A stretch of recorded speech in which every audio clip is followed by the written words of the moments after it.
genre.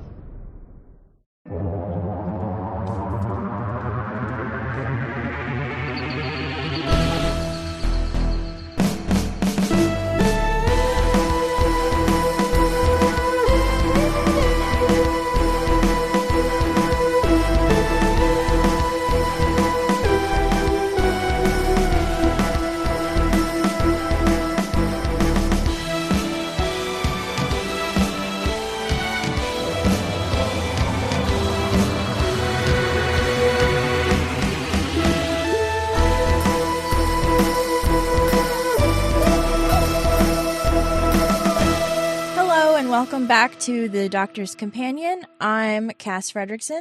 I'm Nick Jimenez. And I'm Scott Corelli.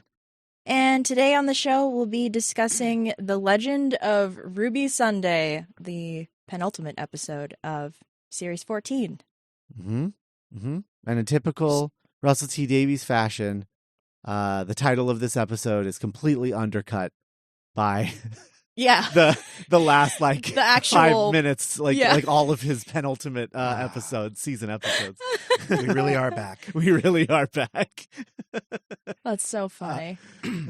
Sutek Hive, how we feeling? Yeah. We're outside. There are dozens of us. Dozens. It's our summer. Summer of Sutek. I don't know, man. I mean, based on I watched this episode on like when it came out because I didn't want to get any spoilers, and based on like the reaction of the internet, I think there are a lot more than dozens of people that are. Oh, that's awesome. Actually, like the reaction to this has been like unanimously like holy shit, which is I find very interesting because I'm like I don't know how I feel like it's just because like Sutek is like, you know, an Egyptian god that people are aware of. And so it's like even if they have never seen the classic Who episode, which I think like most of the people watching probably have not. They're like, oh yeah, it's that one guy. That guy. Sure. From Egyptian stuff. That's cool. It is interesting though, because like we know that I shared this link on the Discord listeners recently in the movie section of the Dueling Genre Discord that Tubi is surpassed only by YouTube as like the most watched free streaming platform, and it regularly outpaces really expensive paid subscription services. So a lot of people are watching Tubi, and Pyramids of Mars is on Tubi, I believe. And so while I agree with you, Scott, a majority of Whovians probably have not seen Pyramids of Mars, I bet also more people than ever have seen Pyramids of Mars because of how accessible it is, potentially. Yeah, that's true. They probably watched it right after this. Yeah. Assuming they know that it's on Tubi. I also think too, because like Pyramids of Mars is one of those classic Who episodes that you hear like cited a lot as like one that you should see. Yeah. Just because it's like really good. Yeah. So I'm wondering if that's also like even if you haven't actually watched it, you've maybe watched like I don't know, a video essay about it, or like you read the Wikipedia about it, you know? Yeah, yeah. I don't know. I guess like it's just interesting to me because like we are long past the days of bringing back recurring classic Who villains back to like new Who, because we've done all of them at this point, I think. So now it's like our big bad really is like ones. a guy that was in one episode. Yeah, you know? yeah. But it's I mean it's fun. I mean, like my journey was, you know, the design is so cool, and we'll talk about the ramp up to where I kind of would have been proud of whoever stepped out of the curtain after the journey I just went on. Sure. Like it could have been Marco Polo, and I've been like, Marco Polo, everybody. Yeah. He really did it. Let's go. Let's do this. But I'm just then, you know, people, Marco Polo. Oh shit!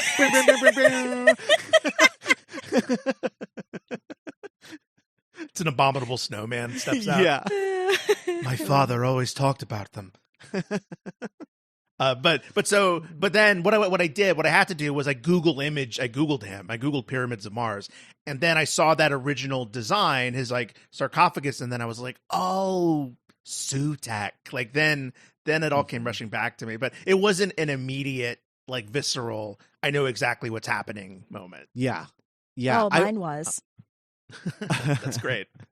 I shouted. I was like, "Shut the fuck up! Are you kidding me?" Like, yeah, no, That's amazing. Like as the finale, like the last, like, I don't know, 10 minutes started ramping up or whatever, and you were getting closer. You could feel you were getting closer and closer to the reveal. Yeah. I was literally like upright, leaning forward, mouth open, like on the edge of the couch, like just being like, what the fuck is this gonna be? You know? Yeah. Man, I stuff. I hope all of you have been. Since finishing the episode, I've been re-listening to our episode on Pyramids of Mars. I did that this morning. Back in 2021. There's a really funny moment where all three of us forget his name. Oh, it happens Incredible. multiple times. It happens multiple times. What's this asshole's name? Yeah. Subtech? Yeah, there's a point toward the end, like the last like 15 minutes, when you're just like, yeah, and then I'm sorry, what's this guy's name again? One more time. Sutek. Yeah. I was listening to that as well, and a couple of things that I noticed. One, on my wish list for the next episode is definitely the muscle mummies. They got to come back. Need those guys with the big pecs. Remember they killed a guy by bumping chests with his head between them. Yeah, come on, we need that to come back. That's great. Yeah. Couple of hembo mummies. That's good. And then what if that's how Kate dies next week? The most silly, indignified death. Yeah. Oh man, you know what? I think I might slow clap if that happens. Nothing against Kate. I love Kate. I want her to be around a long time. I was actually thinking about it. I think, if I'm not mistaken, I think she is the only character in New Who that has who has appeared and been written by all three showrunners of New Who. Because she started in Moffat and RTD. Yeah, she started in Moffat. She's been in Chibnall, and now she's with RTD. So, yeah, I think she's the only one. I don't think there's another one. We could have dropped this. I'll say this now. Not counting the Master, because that doesn't really count.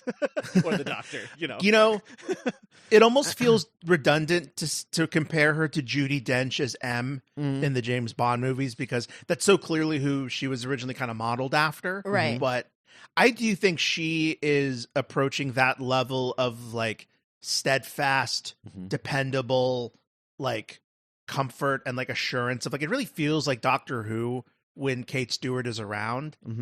And what's more is that for her, the fact that her entire tenure as a character is during maybe the least watched, least loved period of the show, it says even more about how they could have easily gotten rid of her at any point, but they're like, no, she's too good. Yeah, true.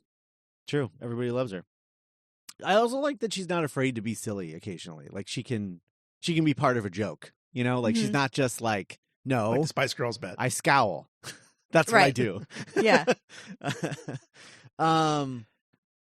Yeah. So let's see. How do we want to do this?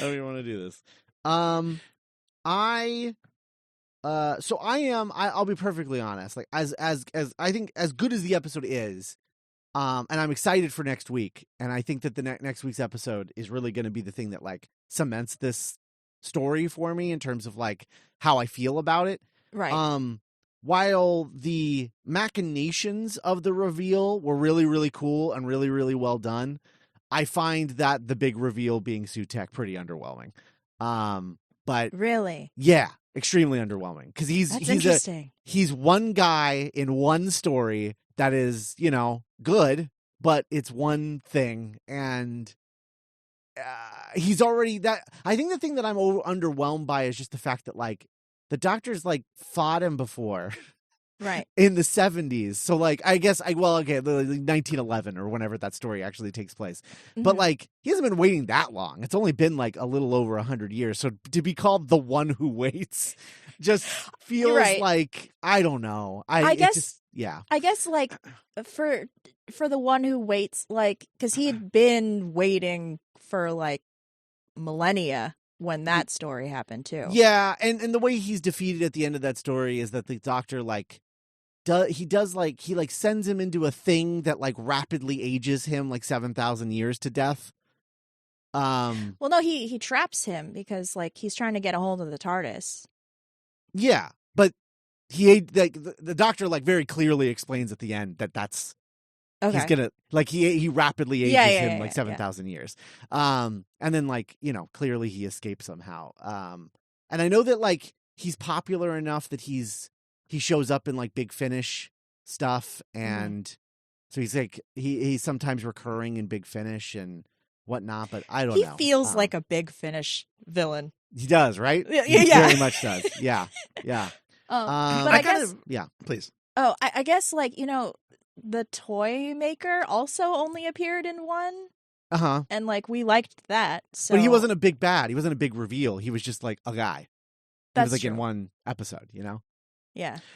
I'm kind of feeling with like the build up, the style, the dread was so fucking cool this whole episode that like, yeah, it didn't matter that it was Sutek. It could have been anyone because like the build up, the one who waits, and shaping it how Sutek fits into the god game of it all, and the mythology, knowing what we know about him being like one of the Osirans and whatnot. I compare it to it, and then like, yeah, Scott, yeah, I agree that we are out of like the iconic crossover villains like your Daleks and your Masters, but now we're kind of into like, you know, the who gives it like Man-Bat. Like Batman villains. And right. It's like we're in Man-Bat territory with Doctor Who. We're not just doing the Riddler and the Joker over and over again until we're all dead. And like, yeah, he's only squared off with Sutek once. And yeah, like I barely remember it, but now it's like, oh fuck yeah, the Gothic and the mummy of it all and the Hammer horror. Is that what Empire of Death is going to be? And so it's like, it's sad. I find it satisfying. It didn't need to be like a AAA blockbuster villain for me. But it also like it syncs up as well for me. It doesn't feel like random, like, you know, Marco Polo or something. Yeah. I mean, again, as I prefaced what I said, everything about the episode is great. Like right. No, yeah, no, I loved the ramp up. I loved everything. It was just the actual like it's Sutek. I was like, okay. Do you? but as I also said, like I'm excited to see next week. Like it didn't hype me. Like Sutek, it being Sutek's that specific thing was not it didn't hype me. But like I'm hyped for next week. But it's just because of how well done the end of the episode was. Right. Yeah. It's just like it's more just like as I'm thinking about like, oh, like the big bad of this was like, you know, like you said, like Marco Polo or like just a guy that was in a random episode, you know? We were maybe getting ready. We were maybe subconsciously, whether we admit it or not, expecting something like the Ronnie. Yeah. Yeah. Right. And like, and so here's a perfect example. If this had turned out to be, and she gets a shout out, but if this had turned out to be the Mara, I would have been like, fuck, yes. Oh my God. And you know why? Because Mara's been in 2 episodes. Twice. Yeah. and so it feels like a bigger deal than the guy that he fought one time. That's interesting. Yeah. Because now I am more hyped. Like now I even the title Empire of Death. Yeah. Before I was like, that sounds kind of cool. Now it's like, ooh, now it's a sequel to Pyramids of Mars. Right. Yeah. Very true. And like, yeah, that's kind of cool. That is cool. You're right. That's cool. Yeah, like I said, like the execution of next week could like totally like, you know, it's going to be a really great episode. And then I'm going to be like, yeah, no, this was great. It's just like the immediate aftermath of like Sue Tech. And I was like, oh, Sue. Okay. So I will compare this to my first time watching Utopia when we meet the Master in New Who for the first time, because I did not know who the Master was, and I was like, what does that mean, you know? And then now, like, clearly I'm obsessed with the Master. So like I think it does, because the reveal happens like right at the very end, like it does very much hinge on like what happens next week, like what we do with this now that we've introduced him again. Yeah, no, and it's funny because like probably is a generation of fans, because as we learned, as another link I share in the Discord, Doctor Who this season, while not doing maybe blockbuster overall ratings, is killing it with the kids. Yeah, and killing it where it counts. Killing it with the under 16s, killing it with the like 16 to 34s or whatever. But anyway, there's probably a generation of fans younger than all three of us who just had their Utopia Sound of Drums moment. Yeah. And are now going back and watching because like that was so cool. Who was that? But like there probably are a lot of old like fans like Scott, or experienced fans like Scott, no matter your age, that are like, oh yeah, he's just like a dude from an episode. It's really cool. But... yeah. I think the comparison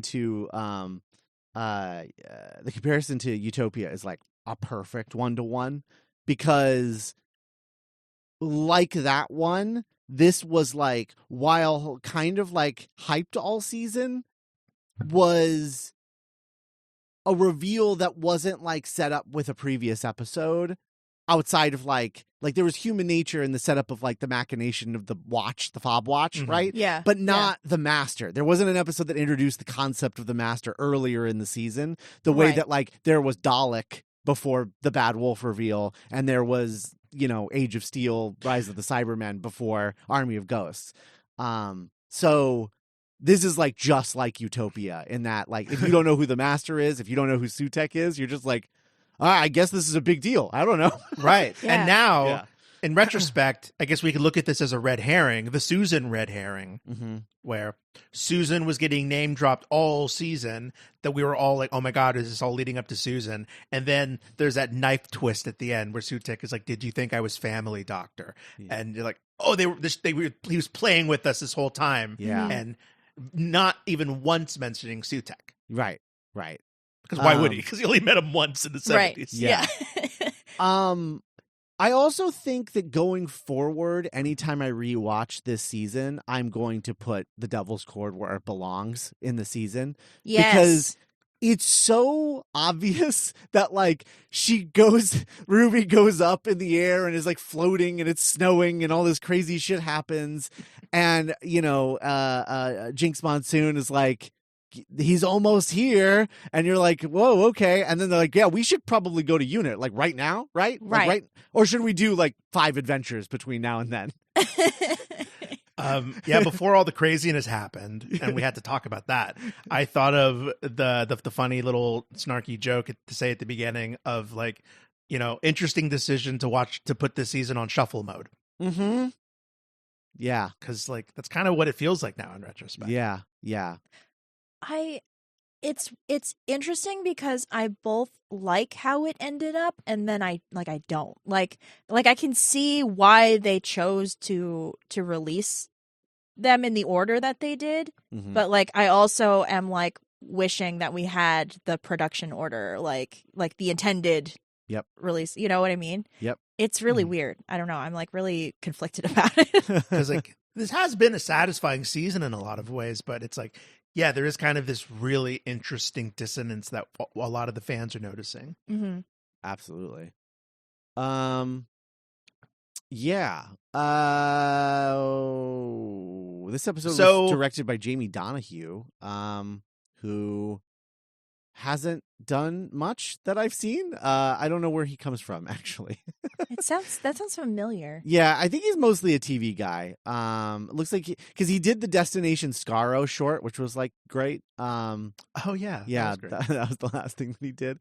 But he directed like 4 episodes of A Discovery of Witches, that show based on that book series, and a few other TV things. He must have come out of like I think BBC has like a director's training program or whatever. And I think he probably came out of that and started directing like episodes. But he did a bang up job. Like between him and whoever edited this episode, like, wow, really good. Really, really good stuff. I mean, this really did capture the the fun and the roller coaster going upness that we really recently talked about with Army of Ghosts and the one with 9, where you can just like, oh, it's all coming together. Here we go. What's going to happen? Yeah, absolutely. This felt, especially at the end with the to be continued. I was like, oh shit, we are back. Like that is hell yeah. Yeah, that's good. Yeah, so okay. Well, love his costume in this one, first off, when he comes out of the TARDIS. Mm-hmm. Yeah, with the leather jacket. It's the most like 9 vibes he's had in terms of like those are just clothes. Like, like it's not and it's great. I love that. I just think I think it's fun. And also it's fun that he is wearing that coming out of the Devil's Cord, because it is very like kind of like vaguely 60s kind of looking. Almost 60s yeah. kind of, yeah. Mm-hmm. So I was like, yeah, that tracks. That makes sense. Speaking of great kind of 60s tinged outfits, I was loving Rose's unit office costume. Oh yeah. With like the collar, and then later with her coat, her big detective coat when she goes out. Mm-hmm. Yeah. It's great. Yeah, that was really good. The return of that horrible robot. Yeah, which I don't know if I've talked about this before on the show. Elixir. But yeah, but Bethany and I were talking, and we were just like, why isn't that just K9? Like, wouldn't that just make everyone happy?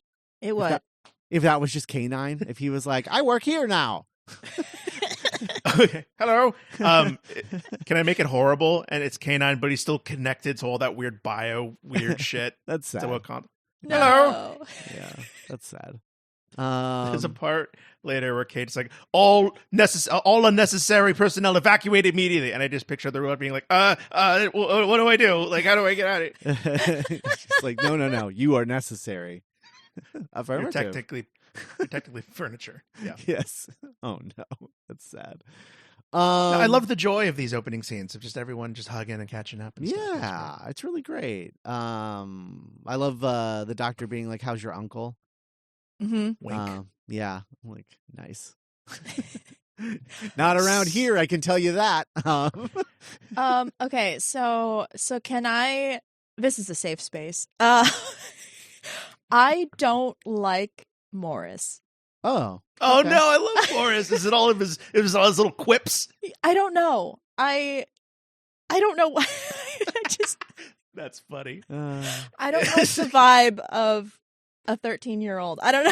Oh, that is so weird. That is so fucking weird. And thank you, Cass. I almost forget, because he is so charming and for me, and he nailed every joke and quip. I was like, Morris. But for like a few scenes even, I was like, what happens if he gets fucking killed by a Dalek? Because he's 13. Yeah, he's like he's a literal child. I'm like, I don't know if I know it's a kid's show. It's like for families, and I respect that. But I personally, Morris and I are not vibing. The fact that Rose is not the youngest person in that office is incredible. So Morris, Lenny Rush, he was originally cast as the voice of like the lead boy Space Baby.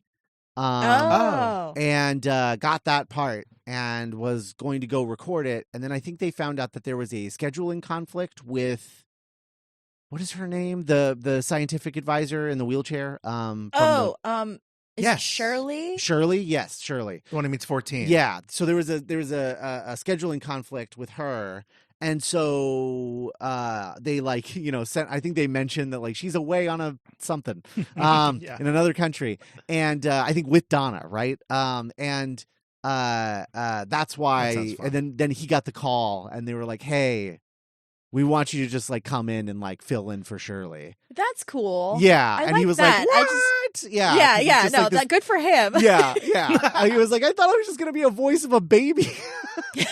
And so now he gets to like ride around on his little Segway thing or whatever. But yeah, he's just a fill-in. He's only going to be here now because of the scheduling conflict. But I hope he doesn't die. That would be horrifying. I was going to say, what if the next season they come back to Unit and 15's like, "Where's my mate Morris?" Okay, it's like, Morris died.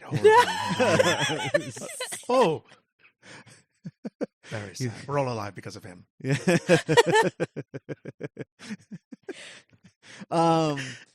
He ran his segue straight into a Dalek. No. Also new, we got Harmony Harbinger, the most hilariously named character in Doctor Who history. Yeah. Not even an anagram for Harbinger. Her last name was Harbinger. Well, that's the same thing that happened with the kid in the last story in Devil's Court. Oh yeah, it is. Yeah. Their name was also like H. Arbinger, wasn't it? Yeah. Because wasn't it like Harry Arbinger or something? Yeah. And then hers is Harriet. Yeah, I think that's right. Cool. I feel like I've seen that actress before, Genesis. She was great. Linnea. Yeah. I like her. Yeah, she was cool. I liked her little hero moment that she got towards the end. Oh, right. Yeah. She was like, I was born for this. Well, I mean, I don't know that it's a hero moment. I feel like she was. Well, in the moment, it was a hero moment. Oh, when you're okay. watching it for the first time. Yeah. Yeah. Okay. But now it like takes on a fun little double meaning. Yeah. That's true. And it's like cool. Again, this episode is remaking Pyramids of Mars in a lot of really stealth ways in retrospect. Yeah. Or at least calling back to it. Yeah. I mean, certainly calling back to it. Yeah. So one thing that I did notice that is, now makes a lot of sense in retrospect, how almost like a ton of episodes this season have either taken place in like a post-apocalyptic landscape or they get a vision of a post-apocalyptic landscape. That also happens in Pyramids of Mars. Because we talked about that, right? Right. We talked about that. Like, oh, yeah, the doctor took Sarah Jane to go look at the Earth. Yeah, because Sarah Jane was like, why don't we just bail? And he's like, oh, you want to see what happens when we bail? This is what happens. Because she's like, look at it. I'm from the 70s. I know everything's fine. And then he's like, I'll show you what it looks like now. See, this is what happens when we leave. Yeah, and it's like a horrible nightmare. So it's exactly what happens in the Devil's Court. So like, again, if the Devil's Court was right before this, it really just like perfectly teased this up in a way that makes a lot more sense, I think. But yeah, I guess it does make sense, right, that the god of games and the god of music would be pretty fucking wigged out by the god of death. Yes. Yeah. Oh, fuck that. Yeah. No, I don't like that guy. That guy's a weirdo. Okay. Yeah. Please. Yeah. Oh, what were you going to say? Oh, no, I don't even know. I was going to say. Yeah. So, okay. Speaking of like the Pantheon. Yeah. I'm like 95% sure that like Mrs. Flood is the god of destruction. Ooh, okay. Like who is that though? Do we know? Flood? Well, okay. So there's the monologue where he's like listing off the things. Right. And I think it names like it's like Incensor, the goddess of destruction, and her children. Somebody wrote it out. Hold on. Yeah. I was about to say someone on the Discord literally just quoted. Yeah. Here you go. Okay. So there is the toy maker, the god of games, the trickster, the god of traps. The trickster is from Sarah Jane Adventures. Maestro, god of music. Reprobate, the god of spite. I don't know who that is. Mara, Mickey, the god of beasts. And the threefold deity of malice, mischief, and misery, who I think are the three gods of Ragnarok. Oh, yeah. Nick, those were the dudes in the circus rap episode. You remember that? Oh my god! Yeah. Yes, I do. Yes. I do remember that one. Yeah. I also remember learning that this episode had to do with Ragnarok. Yeah. There are gods of skin and shame and secrets. There is Incensor, the god of disaster, and her children called Doubt and Dread. So I guess that's who you're referring to. Yes. Okay. I think Mrs. Flood is that because like she has that really ominous thing where it's like a storm is coming. Her name is Flood. Like that's true. like the biblical disaster. You know? Right. Yeah. Right. So I think that's who she is. Interesting. Arguably the most absolute form of God's wrath in the Bible. Yeah. Let me see. So I just looked up reprobate and nope, never appeared in the show. So I assume this is going to be like a future future villain probably. Cuz I think because like I really like this as like a really creepy like prophecy thing, but I don't think that he would have specifically named the god of disaster and used a feminine pronoun if she wasn't already there. But then who are her children? I don't know. Yeah. We could find out next week. She could have like a cabal like Thanos in Infinity War, Yeah. She has two generically animated CG children. Because then, like, her reaction to seeing a TARDIS makes more sense in retrospect. Where she's like, "Oh, like that's what we're after." Right. So, I'm thinking on the fly. This could be like a Spider-Man web that goes nowhere. But Mrs. Flood looks at us in the audience for a second time to say, like, he is done waiting. Have the toy maker and Maestro both also broken the fourth wall? I believe so. Mm-hmm. And I know the Doctor did in the Devil's Cord, which has been divisive. But so it's like that could be seen as an attribute to these deities, as they have the ability, like Deadpool, to look at us and kind of wink at us from every now and again. Yes. Deadpool, the god of mischief. Yeah, and Deadpool, the god of mischief and hilarity. Loki and would like to have a mouth. word. Deadpool, the merc with a mouth. With a mouth. The god of mischief.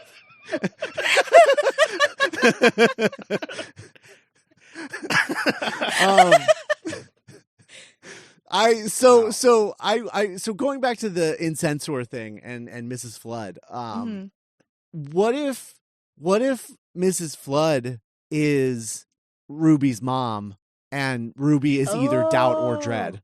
Yo, that's dope. I like that. Great. Yeah. I would imagine she would be Dread just because of like how much dread every time it snows. The Doctor's like, "Oh no, what's going to happen?" So maybe she is, and maybe that's what the arc of the next season is her trying to find her sibling, Doubt. Whoa. That's great, Scott. I like where your head's at. Yeah. Because I have a feeling my brain went to the like impossible. I had like the animal thought of one point of like, could Ruby be half Time Lord, or what if Ruby? Because like the idea of tying her family into this pantheon stuff feels so clean to me that I wouldn't be. It seems like very likely. I wouldn't be surprised if that happened. Of like she is somehow part god or part deity. Yeah. I feel like that's gotta be right. That's the only way to tie it all together, right? I think. And also her mom turns and like points at the fucking camera, breaking the fourth wall just like Flood does. Right. Yeah. I think she's pointing at the second hidden TARDIS thing in the swirling whatever. Right. No, I know. But what I'm saying is like, I guess as like a, the angle, as a the point of camera comparison angle. thing. In terms of like, the camera of it all. And yeah, them being like, what is she pointing at? Because she's like literally pointing at them, but really she's pointing through them, you know? But That's yeah, right. I don't know. And speaking of, just to bring that into it, I really liked the game and the build up of like, oh, my mom has a VHS. Harmony's like, well, it was 2004, guys. Like there was CVC tape, and like, oh yeah, my mom has that in her shoebox. Let's go get it. And then we have this crude time window thing that we could use as VHS tape to like jumpstart time travel and have it kind of come to life. I thought all of that was just really cool and effective rising action, and it didn't feel like wheel spinning to me. So here's my big question. When did Sutek get control of the TARDIS? Like, when did that happen? Because the first time that he mentions, like, oh, that's weird, why is the TARDIS acting like that, is in Wild Blue Yonder at the start of, like, as soon as they land in Wild Blue Yonder. Wow, yeah. And so, like, I don't know if he just, like, oops, I landed into Sutek, but, so I would assume it would have happened before that, but I don't know. What do you guys think? That's interesting. I think Wild Blue Yonder seems to be like the especially with like the magic of it all that we've been tracking too this season. I think like that is probably the origin point. Like that makes sense. Okay. Yeah. Yeah, that's really cool. Yeah, it's like the first one, the Meep one was just kind of like a fun welcome back everybody, but then in a really quiet way, Wild Blue Yonder is when the game started. Right. Kind of like how you get your first mention of Saxon in Army of Ghosts. Like, you know, like a full like year before you would find out who that is. Yeah. I hope we're not done with Susan Twist in Empire of Death. I hope that character. I'm not done. I'm still curious about her story. Yeah. Like I would hope that he didn't just choose her because her name is Susan. I guess. That'd be funny. That'd be like hilarious. 30 years. I mean, I think it's funny now. Yeah. It's a really funny meta joke. Yeah, that's true. You know, RTD released this playlist that was verified on the Discord by someone of like, here's episodes to watch before fucking Legend of Ruby. I don't know if Pyramids of Mars was on that one. It is not. Maybe that would be It is too not obvious. because I think it's going to be because they announced that there's going to be a new episode of the Tales of the TARDIS, and it was going to have Ruby and 15. But they wouldn't say what Classic Who story they were doing. I think we know now it's Pyramids of Mars. That's cool. Yeah. So like I kind of like I went into this being like, okay, this is going to be a Classic Who reference, like some like, you know. So I kind of knew that, but yeah. It's cool. I don't know. Yeah, I think the only Classic Who story that was in there was Ark in Space, if I remember correctly. Maybe was it Ark in Space? I think so. No. That's the episode that he made. Jonathan, what's his name? Oh, Jonathan Groff watch. Yeah. He made him watch that story because he's like, this is my favorite Doctor Who story because he had never seen Doctor Who because he's American. So yeah. But then another episode that I was like, what? At the time was Bells of St. John, which is not an episode I think about very often. No. And what if the internet was evil? Yes. And now in retrospect, I think this is kind of a better version of that sort of John Grisham techno thriller thing that Moffat was going for with Bells of St. John. True. God, in retrospect, it's so funny as like a companion piece to listen, like Bells of St. John and listen. Like it's Steve and Moffat being like, I hate the internet. All they do is bitch and moan and complain and yell at me. And then listen is like, I'm sorry. Call me a fucking misogynist. I'm sorry. I'm trying to grow. Yeah. It's just funny. Anyway. Yeah. So let's see. What else we got? Well, I really liked the return of Ruby's mom, as always a treasure. I really like just effortlessly, without even really thinking about it, the show is like, this episode is full of like fucking women over the age of 30 just doing cool shit. Yeah. I mean, that's like, that's all, like, that's always Russell's like default. Like even in like his original era, it's like a lot of like women doing cool shit. Like there's not a lot of like male characters, but like older women in particular is what it was like in this episode. I was like, fuck, you got Mel being a cool reporter, you got Kate being a boss, you got Ruby's mom, you got Mrs. Flood, you got Susan Twist, and it was just really at some point in the episode I just sort of stepped out of the story and was like, oh, this is kind of cool. Like I don't even know if they planned this, but it's just cool to see. No, I think that's like where he tends to lean just in general, like naturally, you know? Yeah. As much as I love Mel, I just made myself really sad because I was like, why would Mel be like a journalist? And then I was like, oh, like what if this had been Sarah Jane? Right. You know? Yeah. But alas. If this had been Sarah Jane, like, oh my God. Because she would have been like, Because she would have been there with the doctor for the reveal of Sutek. It's that guy, doctor. It's that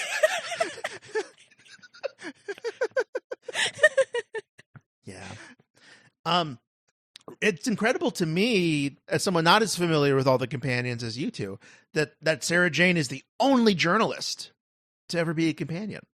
Mm-hmm. Yeah. It seems so part and part. They're both curious, get into trouble. Yeah. You know.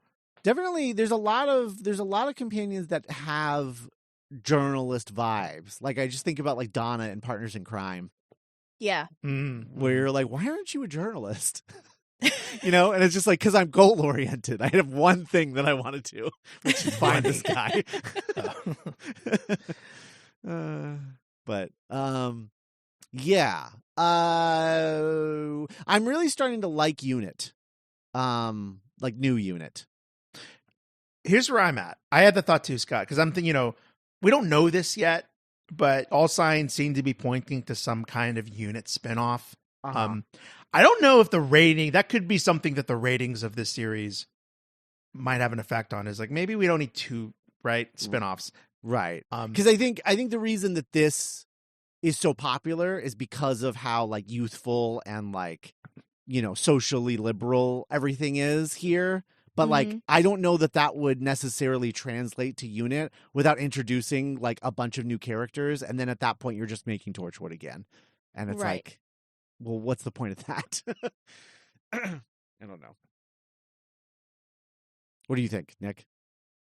I think, I haven't seen Torchwood, unfortunately, but what I had the thought of like, God, Rose, obviously, I think she could carry a show. She's great. I would love to know more about her life, but I think she would need someone to bounce off of because she is so cool and just poised and like sounds like a job for Morris to me. Yeah. It's someone in there to kind of like fuck it up and just kind of throw everyone off their toes for it to be like, okay, I would watch that show. But like right now, I don't know. I don't know how I feel about the Hooniverse as a whole. That's not even really something I think about. Right. Okay. But what if Rose's partner was K9? Hell yes. That's cool. We just found this thing. We were about to like, scrap it, but then it came back to life and said, no, please stop. I'm sentient.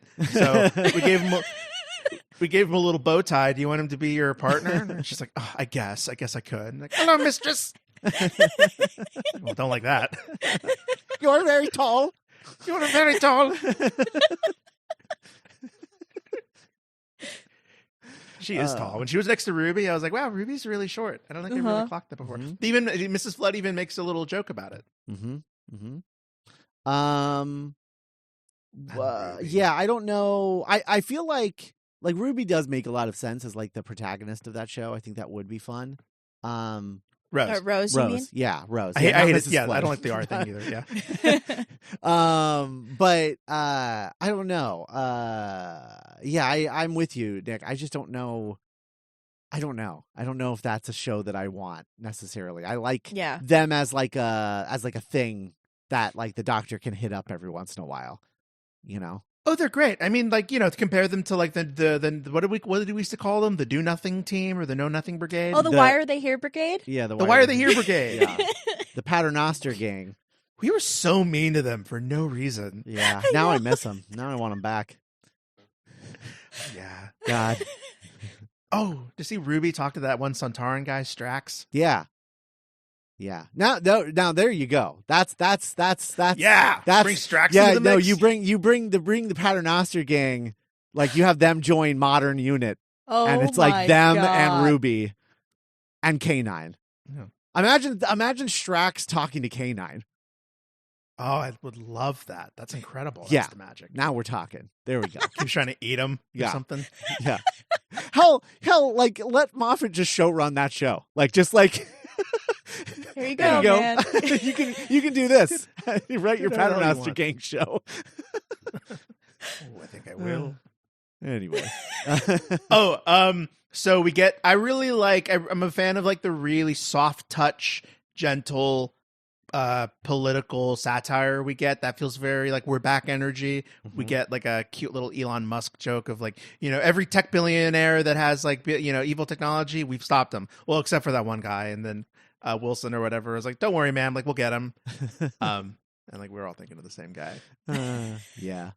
And then the prime minister joke was funny as well. The prime minister joke was like, I was like, that was another moment where I was like, oh man, we are back, because I was like, that is a dated reference even now, like in 2024, that's already a dated reference. Rishi Sunak, fucking twat. I thought you were talking about her dancing, like coming out on stage and like. That was great. No, I meant like the joke where it's like, I meant when Morris was like, especially the prime minister. Mm-hmm. Oh yeah, Rishi Sunak, fucking twat. But no, I also love the dated dance reference. Right.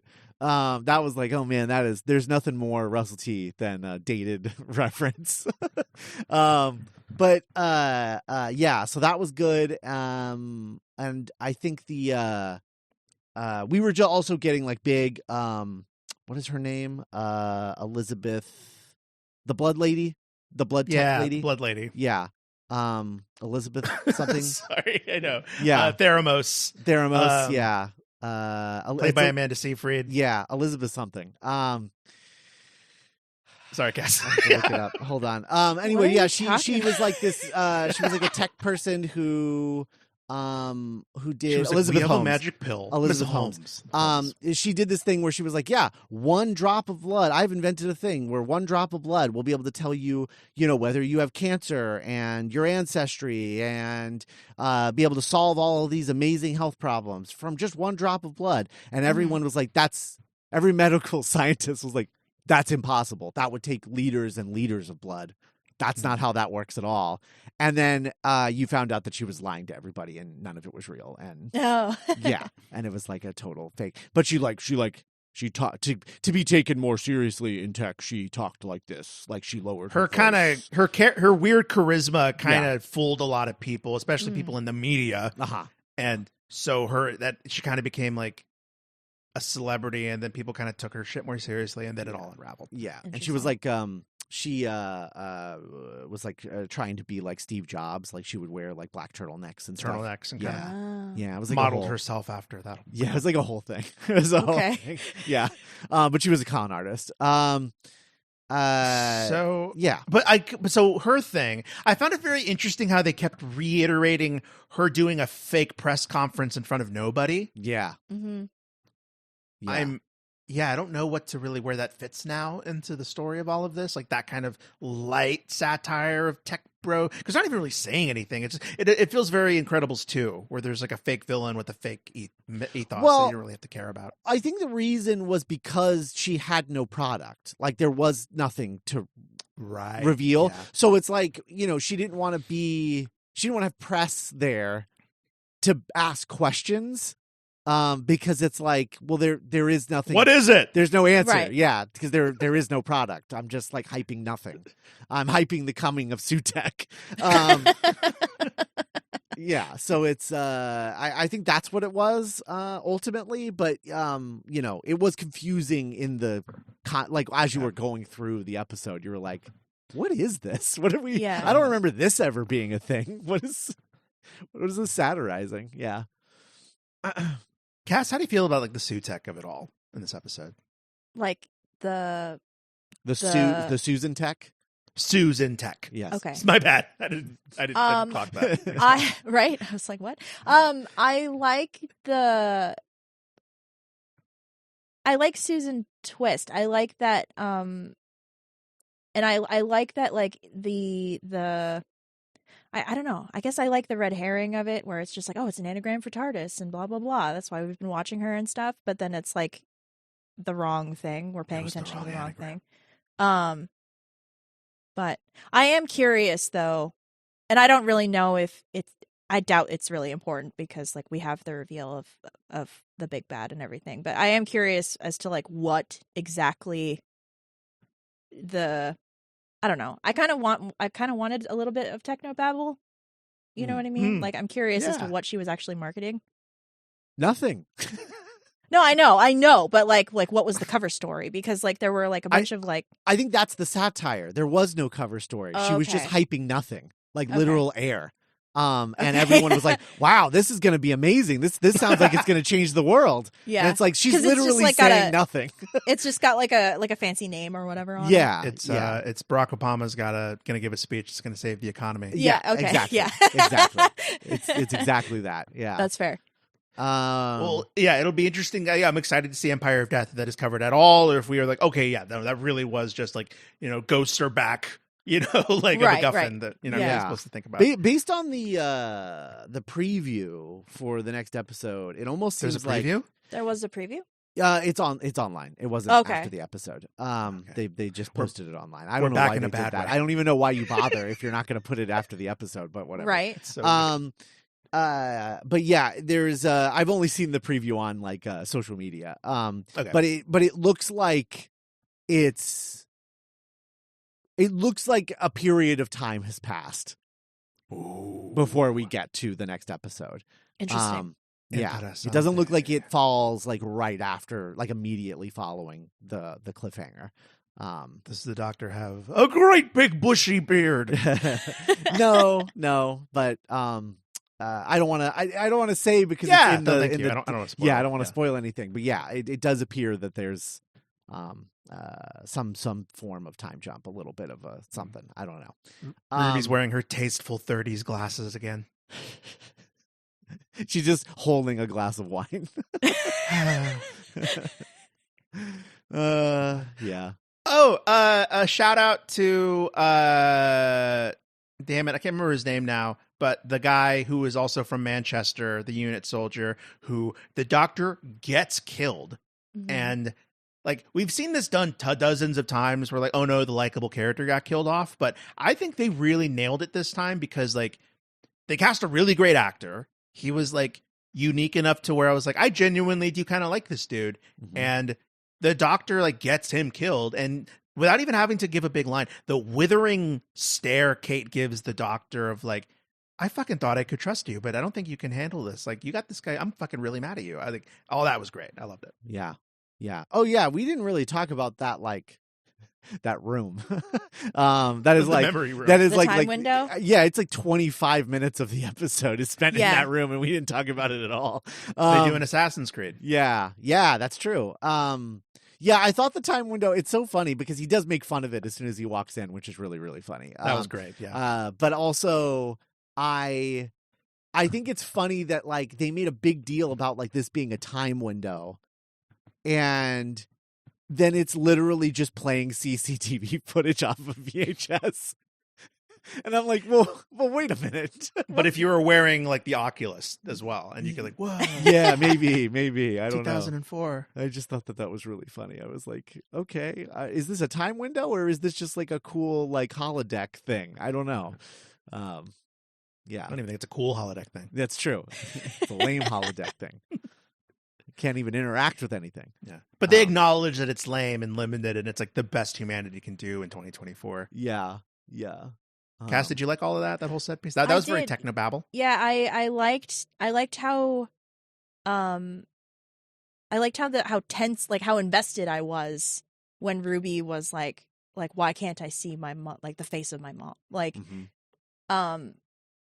I think that was really well done, and I liked the aesthetic of them being in like a weird like grainy VHS like holodeck projection. Yeah, it was spooky. There's a show I don't even like very much, but it was called Devs and it was on Hulu, and they're able to like briefly send you back in time, and you can kind of see like the face of Jesus, but it's so grainy and shitty, but it's still kind of haunting because it's like, oh wow, like that's Christ, or like that's like Babe Ruth or whatever they're able to do. But it's like, that's kind of what it gave me. It was like, it is spooky when you think about like, wow, it's somewhere between an image and they really are in 2004, but this is the most they're able to, like the Doctor says, like time is memory and memory is time a couple times in this.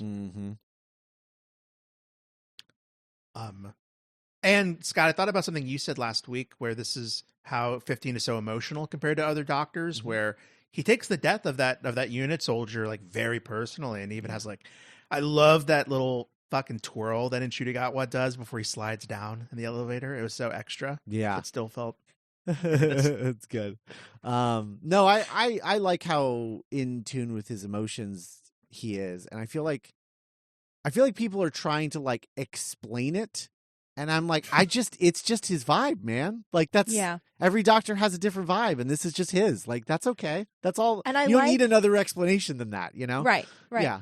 I like that it was Mel who arguably, like, you know, 6 was like the most emotional doctor, arguably. Mm-hmm. Oh, I guess like 10 is too, but like in a different way. So I like that it was Mel that's like, man, you got to pull yourself together. Like, we don't have time for this. Yeah.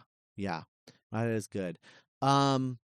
I also just think, like, I don't know. I was seeing people talk about how much he cries and stuff on the Discord, and I've seen it elsewhere as well.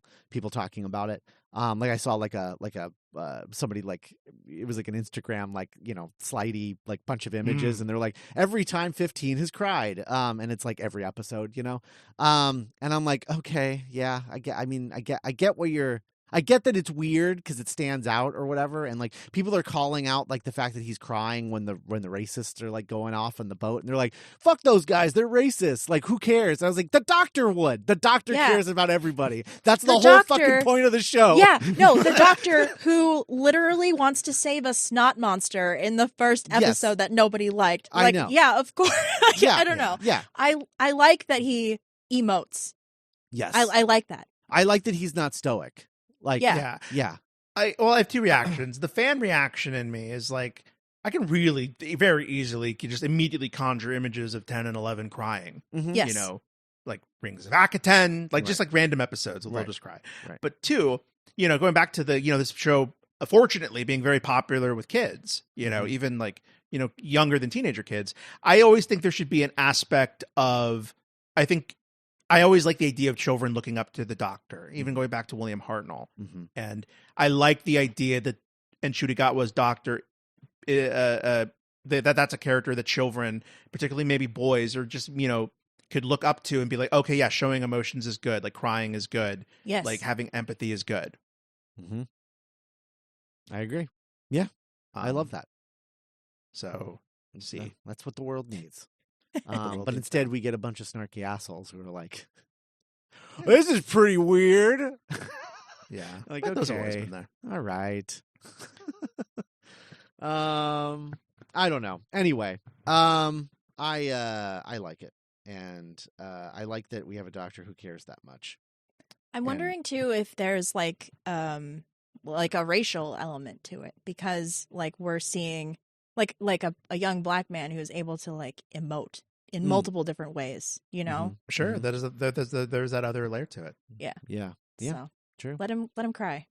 He looks beautiful when he's crying. Like, that's true. Yeah. You're right.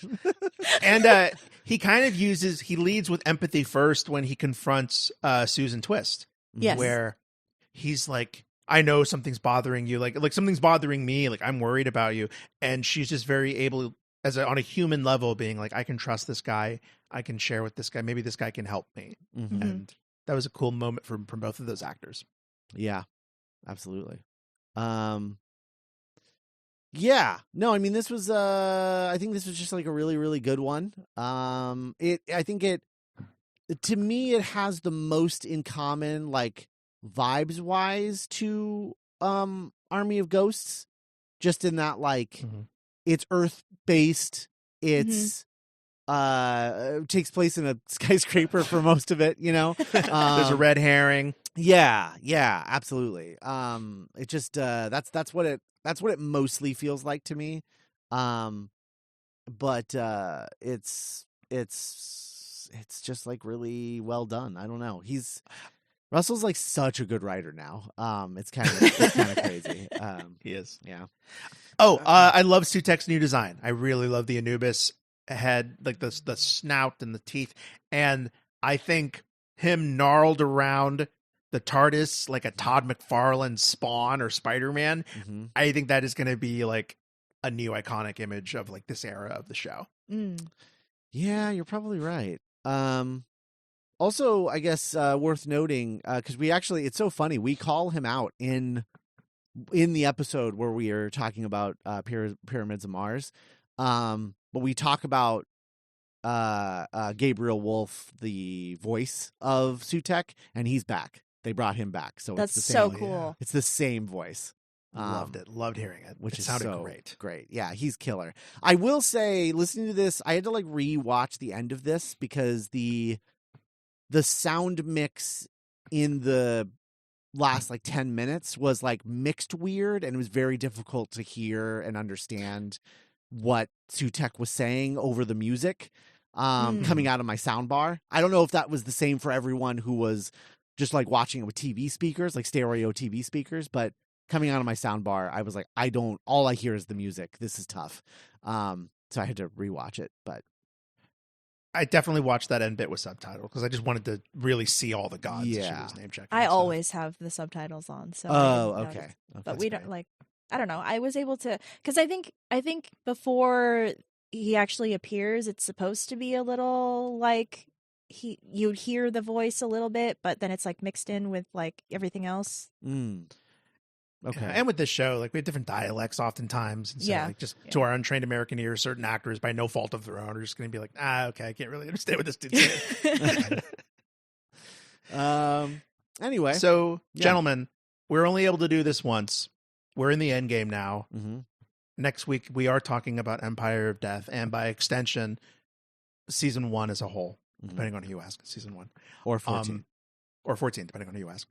I would like to ask both of you, just like, do you have a list? Do you have like a things I would like to see that, you know, going into the finale? I'll start because it's in all caps and it's one word, mummies. Yes.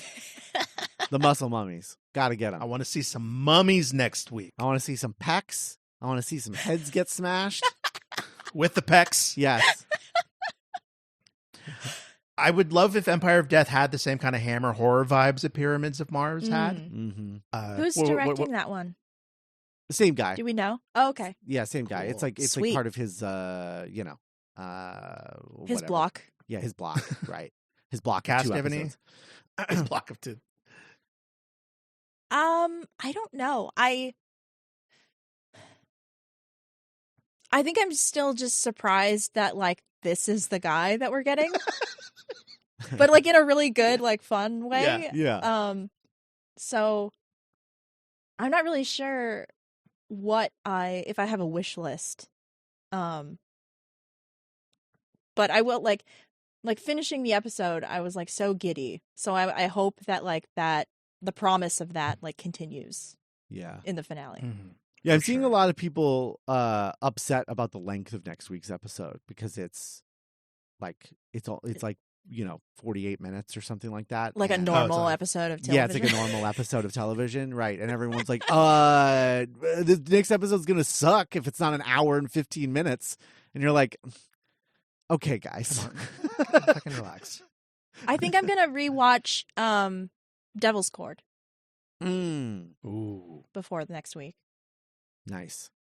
Don't hold me to it, listeners. I may rewatch Pyramids of Mars. Nice.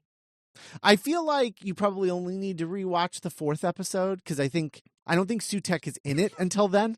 Yep. Yeah. So, because remember he had like a harbinger and then a harbinger of a harbinger. Yeah. So it was like, yeah, it took a while to get to the actual guy. But I might also rewatch at least the 4th episode of Pyramids of Mars. I see what you mean, Cass, though. It's just funny that we've been like thinking about Susan and the Ronnie, and it's like, oh, Sutek. Yes. Like it's a weird pull, but it makes me excited. Yeah. I'm hopeful about I don't know. I'll be interested to see like is this just a this season thing, or is this going to be like ongoing through Russell's new era in terms of like, oh, is each big bad going to be like one of these gods? Like, is Mara going to be the big bad of next season? You know, God, I hope so. Like that kind of thing. Oh my God. Well, yeah, no, actually, that's worth thinking. Is this the he? Is this the person that the toy maker and Maestro have been hyping up all season? They were talking about Sutek. Sutek is like the Legion the head of this legion that we've been talking Yeah. about. Yeah. I think that's the case. I think so. Cool. I'm pretty sure. Cool. But yeah, I agree about Sutekh all the along. Hammer horror, like gothic horror stuff. I would like that. Yeah, I think I just want, I don't know. I want something like, I want a big like rock star moment for the Doctor, I think. Cuz like as cool as many cool things as he's had this season, I don't think he's had like the big like just like the big like swinging in on a rope like big like hero thing, you know? And I would like to see something like that. Like we see a hint of it in that one moment that we all loved in Rogue. Right. But like, and to kind of counter what we've said, like we've seen how empathetic and like that, we've seen that Doctor, but yeah, like let's just see him fucking kick ass. Let's see him just like be a badass. One of my favorite things that the Doctor does so often is feel completely defeated and just be like, God, I don't know how I'm gonna get out of this one, you know, like, and he's just got that vibe, and then something inspires the Colonel of like, oh, that's how I win, and you just see his whole energy shift into a new gear and go back into like, oh, there's the guy, there he is. I want that moment. I think that would be really fun to see coming out of Nishutigawa. So yeah, and like how he plays that because his energy is already like at like so high normally. Right. So yeah. Anyway, I want like a turns out swashbuckling moment for him. Yeah. K9 has like a gun in his back this whole time, just a regular gun. It's just like a rocket launcher. Hello. K9, initiate ride or die protocol. Affirmative. Wow. So yeah. Great. There we go. And also I do have a question about like what this has to do with the goblins and the whole. What of the goblins? You know, like that, like I mean, like what the goblins represent, I guess, which is that like fictional things are real now. Like like it's just like what does that have something to do with Sutekh, or is Sutekh another symptom of a greater thing that's going on? You know. That makes me think of what Cass said about like, you know, going back to Wild Blue Yonder of like, is that what happened? Is like, what did the Doctor do to cross that line and open that seam of the universe up to where all of this chaos and magic could start pouring out? Like, what's the source of that? I might rewatch that one too, honestly. We've talked about it a lot this season, so. Yeah. Oh, what if those two things are the children. Dread and despair or whatever?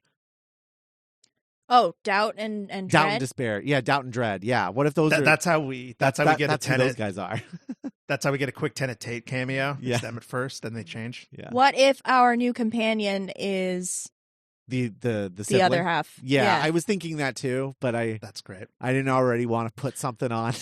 I thought that we too, haven't though, met because, yet. well, like I love seeing Rose again, and I was like, why isn't Rose a companion? And I'm like, oh, well, there has to be a reason. That's such a choice to have it be someone we saw in Boom that I'm going to trust the ride. Well, the reason is because they both starred in Sex Education, right? Aren't they both in Sex Education? Or am I? Oh, is she? Oh no, she's in Heartstopper. That's right, and they're both in Netflix shows about high schoolers. Similar vibes. British high schoolers. That's funny. Yeah, that's right. That's funny. Yeah, no, I do wish. I hope. I think that would be cool unless like they're setting her up to be the lead of the unit show. But that may or may not happen now. So maybe she'll be the companion of series 3. Who knows? That'd be great. This little magical moment did happen though, where they call back to December 24th. Like, we've been tracking you since December 24th on Ruby Road, and my heart just kind of was like, yeah, I remember watching like the church on Ruby Road, and it was Christmas, and like we were so excited with the guys. I'm like, what a fun little journey this has been, 2024. Yeah, that's good. After next week we got we got that like 6-month wait for until Christmas, our next episode. But like that's, I don't know. That's like small potatoes now. Yeah, it's small potatoes. Like absolutely, that's small potatoes. So yeah, looking forward to that. All right, is that it? Is that all we got here? Empire of Death next week. I'm excited to talk about that one in the context of a two-parter. Yeah. Oh, there was one thing that somebody brought up. Was it Norman that brought it up? That like somebody, Carla, I think, referenced that Sutek was the beast. Yes. Yeah. Do we, because the guy who voiced Sutek also voiced the beast in that episode? Those episodes, what were they called again? Yeah, the Satan Pit, the Satan Pit, right? The ones you don't like. Yes, the ones I don't like, because I was like, I don't like the literal devil. However, if they retcon it and it turns out that was Sutek the whole time, oh yeah, and it's all Sutek, I would be like, hell yeah! Now those episodes rule, because he doesn't know that he's talking to Sutek. That's awesome. Yeah, that would wreck. Then I'd be like fully on board. So I hope that there's the other thing. I hope for the reveal that like, we met once in a pit in the depths of space. And he was like, oh, motherfucker, that was you? Yes, in that excellent episode, The Satan's Pit. Like remember the Ood? Yeah. That's how we met the Ood. Yeah. I want an Ood. Bring in an Ood. I want to see an Ood next man, week. I would love to see an Ood again. That'd be great. Hey. Hello. He's just working in the cafeteria at Unit. Yeah. He's next season Susan Twist. Start seeing him everywhere. All right. Yep. That's that. Next week, Empire of Death. Thanks so much for listening. Join the Discord if you want to get in on the action of discussing these episodes. And we'll talk to you then. Bye, everybody. Bye. Bye.